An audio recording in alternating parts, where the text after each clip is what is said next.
Nama saya Agnesia dari kelas 12 IPS 1. Assalamualaikum warahmatullahi wabarakatuh. Nama saya Agnesia, biasa dipanggil Agne.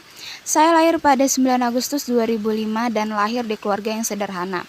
Saya merupakan anak kedua dari 3 bersaudara. Saya memiliki 2 saudara laki-laki. Di tahun 2012, saat usia saya menginjak 7 tahun, saya mengalami kejadian buruk hingga membuat saya trauma sampai sekarang ini. Pada saat itu, saya dan orang tua saya sedang melakukan perjalanan mudik dengan menggunakan angkutan kota. Setengah perjalanan tampak biasa saja seperti mudik di tahun-tahun sebelumnya. Saat berada di lampu lalu lintas, terdapat warna merah di sana, yang artinya semua kendaraan harus berhenti. Cukup lama angkutan kota yang saya dan orang tua saya tumpangi berhenti. Di samping itu, di depan kami berada truk yang sangat besar. Terlihat di sana perlahan truk itu bergerak. Bukannya maju, melainkan mundur. Perlahan dan bagian belakang truk mengenai bagian depan angkutan kota yang kami tumpangi. Tidak terlalu parah, namun tiba-tiba dengan kecepatan tinggi, truk lain datang dari arah belakang dan menubruk angkutan kota itu. Semuanya menjadi kacau. Angkutan kota yang kami tumpangi berguling hampir masuk ke dalam jurang. Sedikit syukurnya tidak.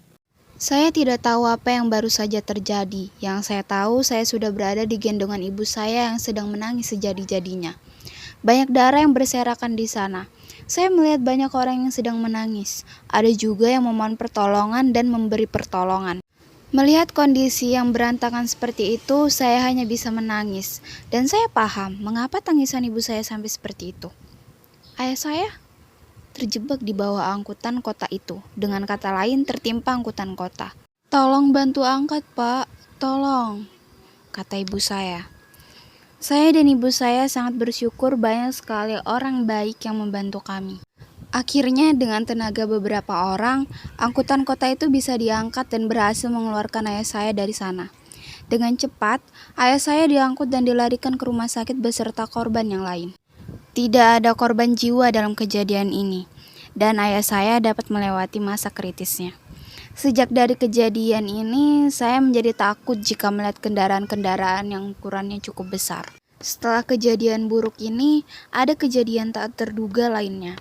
Saat itu, saya duduk di bangku sekolah menengah pertama, kelas 8. Pada pelajaran seni budaya, kami diperintahkan untuk melakukan praktik menari dengan masing-masing kelompok 3 orang. Saya dan 2 teman saya latihan selama seminggu. Tibalah di mana kami harus menampilkan tarian kami. Guru memberikan kesempatan kami untuk latihan sekali lagi, namun di depan kelas. Saya dan 2 teman kelompok saya sudah berada di depan. Namun, ada yang aneh. Mengapa kami ditertawakan? Maksud saya, mengapa tertawaan mereka tertuju pada saya? Dan saya sadar, ternyata tarian saya sangat kaku, bisa dibilang seperti robot.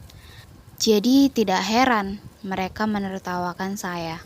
Setelah menyelesaikan tugas praktik itu pun, mereka masih saja menertawakan saya sambil memperagakan bagaimana saya menari di depan kelas tadi.